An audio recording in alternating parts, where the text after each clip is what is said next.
Donald Trump wants Greenland. He said it publicly, twice. I'm seeking immediate negotiations to once again discuss the acquisition of Greenland by the United States. First in 2019, then again in 2025. Most people laughed it off as typical Trump bluster. But here's what nobody's talking about. The United States already occupies Greenland. Right now, at this very moment, approximately 200 US military personnel are stationed at Pituffik Space Base, formerly Thule Air Force Base, sitting 750 miles north of the Arctic Circle. They control the most strategically important piece of real estate between North America and Russia. A radar installation so powerful it can track intercontinental ballistic missiles 3,000 miles away. So when we ask, what if the US seized Greenland by force? We're not talking about D-Day. We're talking about something far stranger, a military takeover that doesn't require a single ship to cross the Atlantic, because the invasion force is already inside. In this video, we'll explore exactly how the United States could seize control of the world's largest island in a matter of hours, why the real battle wouldn't be fought with bullets, but with Article 5 of the NATO Treaty, and how this seemingly absurd scenario could trigger the most dangerous constitutional crisis in the alliance's 76-year history. Let's start with the geography that makes this possible. We're going to examine how a US seizure of Greenland would actually unfold by exploring the existing US military presence that makes conventional invasion unnecessary, the specific targets and timeline for establishing control, the catastrophic diplomatic and military consequences within NATO, the three scenarios that could emerge from such an action. And we'll conclude by looking at why this hypothetical, as insane as it sounds, reveals fundamental vulnerabilities in the Western alliance that adversaries are watching closely. Let's start with the infrastructure already in place. Pituffik Space Base isn't just another overseas installation, it's a fortress. The base was established in 1943, covers 2,175 square kilometers, an area roughly the size of Maui, and sits at the geographic choke point between Russia and North America. According to the US Space Force, which assumed control of the base in 2021, Pituffik operates the AN/FPS-132 early warning radar, capable of detecting objects the size of a basketball 3,000 miles away. That's Moscow range detection from Greenland's frozen coast. The base houses between 200 and 300 US personnel at any given time, with a 10,000-foot runway capable of handling C-17 Globemaster III transports, KC-135 refueling tankers, and F-35A Lightning II fighters. It's already hardened against extreme weather, with fuel reserves, power generation, and supplies to sustain operations independently for extended periods. According to the Defense Department's 2023 Arctic Strategy Report, Pituffik represents $300 million in upgraded infrastructure investments made between 2018 and 2023 alone. What this means is simple. Day one of a Greenland seizure doesn't start with an amphibious landing. It starts with a lockdown at the base that's already there. Here's how it would unfold. At 0400 local time, US commanders at Pituffik declare a security emergency, a credible threat to base operations, perhaps a simulated Russian aerial incursion. Within hours, additional C-17S begin arriving from Joint Base Elmendorf-Richardson in Alaska, just 2,200 miles away. A 5-hour flight. Each C-17 carries 134 troops, or 77 tons of cargo. According to US Transportation Command data, the Air Force operates 222 C-17S. Even deploying just 20 aircraft in rotation could put 2,500 combat troops on Greenlandic soil within 24 hours. The Danish military presence, effectively non-existent. Denmark maintains no permanent combat forces in Greenland.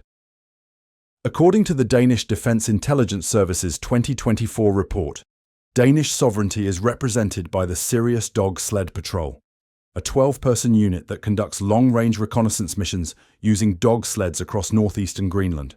12 people, with dogs, against the world's most advanced military. But that's not all. Once Pituffik is secured and reinforced, The operational objective becomes establishing control over Greenland's critical civilian infrastructure before Denmark can respond. Target 1. Kangerlussuaq Airport. Located on Greenland's west coast, Kangerlussuaq has a 9,186-foot runway, originally built by the US Army Air Forces during World War II. It's Greenland's primary air hub for international flights and cargo operations. A single company of US paratroopers, approximately 120 soldiers, could secure this facility in under 2 hours. The facility has no military defences. According to Kala-Alit Airports, the company operating Greenland's airports, Kangerlussuaq handles roughly 30,000 passengers annually, with a civilian staff of fewer than 50 people. Target 2. Nuuk Airport. Greenland's capital and largest city, Nuuk, has a population of just 19,000. The airport's 3,117-foot runway can handle Boeing 737s and regional aircraft. US Special Operations Forces could deploy from Pituffik via CV-22 Osprey tiltrotor aircraft, which have a combat radius of 450 nautical miles, reaching Nuuk in approximately 90 minutes. The objective isn't combat, it's presence. Secure the airport, secure the government district, establish communication with Greenlandic authorities, and prevent Danish reinforcement. Target 3. The Port of Nuuk. Greenland has no navy. The Royal Danish Navy operates inspection vessels that patrol Greenlandic waters. But according to Jane's fighting ships, Denmark's entire fleet consists of 9 major surface combatants. The nearest Danish naval assets would be stationed in Denmark proper, over 1,800 nautical miles away, a 3-day transit at maximum speed. The US Navy's nearest strike group, potentially in the North Atlantic already, conducting routine operations as part of NATO's Atlantic maritime posture. What this reveals is a fundamental asymmetry. The United States could establish facts on the ground, controlling Greenland's airports, port facilities, and communications infrastructure within 72 hours. Denmark would be presented with a fait accompli. US forces in control, minimal violence, and a strategic choke point secured. But here's where the scenario gets genuinely terrifying. Let's zoom out and look at the bigger picture, because the real battle isn't military, it's legal and diplomatic. Article 5 of the North Atlantic Treaty states, "An armed attack against one or more of them in Europe or North America shall be considered an attack against them all." Greenland, as part of the Kingdom of Denmark, is explicitly covered under NATO territory. According to the NATO treaty's original geographic scope, defined in Article 6, an attack on the territory of Denmark includes all Danish territory.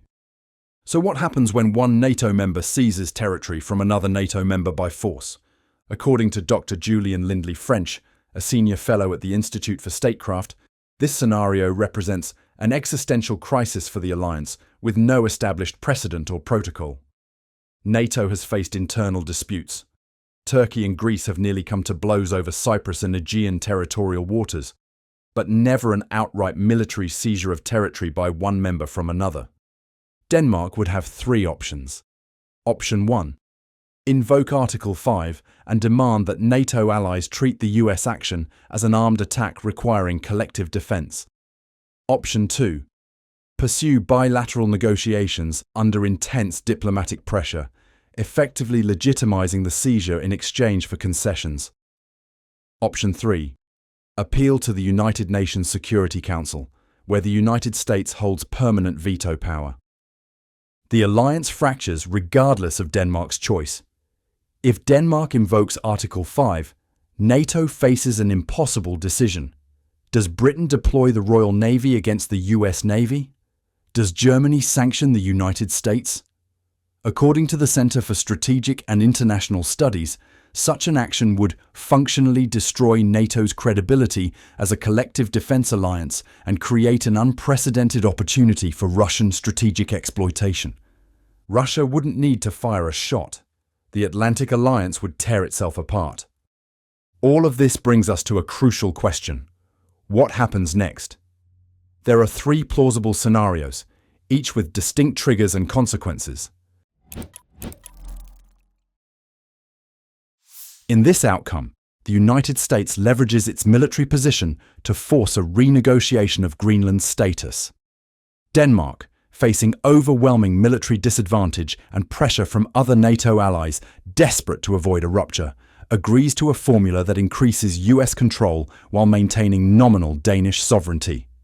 Think of it as a 99-year lease arrangement similar to what Britain had in Hong Kong. Legal sovereignty remains Danish, but operational control transfers to Washington. Requirements: European NATO members would need to pressure Denmark to accept negotiations rather than escalate. The United States would need to offer significant concessions, perhaps debt relief for Denmark, guarantees of Greenlandic autonomy, or infrastructure investment commitments exceeding $100 billion.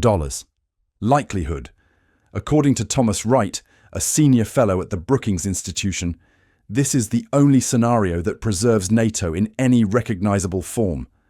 But it requires Denmark to accept what is functionally a capitulation.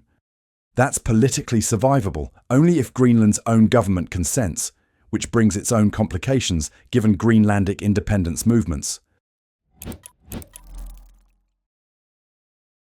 In this darker timeline, Denmark invokes Article 5, and European NATO members face the choice: America or the treaty. Britain, France, and Germany issue condemnations, but refuse to take military action against the United States. Poland and the Baltic states, terrified of losing American security guarantees against Russia, side with Washington. Southern European members remain neutral. The alliance doesn't formally dissolve, but it ceases to function as a collective defense organization. Triggers: this scenario requires the US to refuse negotiations and maintain military control indefinitely. Denmark would need to publicly invoke Article 5, forcing European members to choose. Consequences: according to the Munich Security Report 2024, a NATO rupture would eliminate the primary obstacle to Russian territorial revisionism in Eastern Europe. Russia gains freedom of action. China observes and draws conclusions about American reliability. The liberal international order fragments. The least likely, but most legally consistent outcome. The international community treats the US seizure as what it is: a violation of international law and the UN Charter's prohibition on territorial conquest. The UN General Assembly passes resolutions condemning the action. The International Court of Justice rules against the United States. European nations implement economic countermeasures, not full sanctions, but targeted restrictions on defense cooperation, technology transfers, and intelligence sharing. The United States faces a choice: maintain control of Greenland while sacrificing alliance relationships, or withdraw under pressure and suffer massive reputational damage. According to Anne-Marie Slaughter, former Director of Policy Planning at the State Department, this scenario is theoretically possible but practically implausible because it requires European nations to prioritize legal principle over security dependence on America. So, what if the US seized Greenland by force? After examining the existing military infrastructure at Pituffik, the 72-hour timeline for establishing territorial control, and the catastrophic diplomatic consequences within NATO, we can see that this scenario isn't really about Greenland at all. It's about testing the limits of alliance obligations when self-interest conflicts with collective security. The United States could physically seize Greenland. The military capability exists, the geography favors it, and the force disparity makes resistance futile. But the seizure would succeed militarily while failing strategically, destroying the alliance architecture that has underpinned American global power for 3/4 of a century. Greenland isn't the prize. NATO's credibility is. And that's exactly why adversaries would love to see this scenario play out. This matters because it reveals how easily resolve can unravel when core assumptions, that allies don't invade allies, face real-world stress tests. But what do you think? If push came to shove, would European NATO members actually oppose the United States militarily to defend Denmark? Or would the alliance fracture along the lines of national interest? Make sure to subscribe for more geopolitical analysis, strategic assessments, and military scenarios from around the world. Because in a world where alliances are tested and assumptions challenged, understanding what's possible matters more than ever.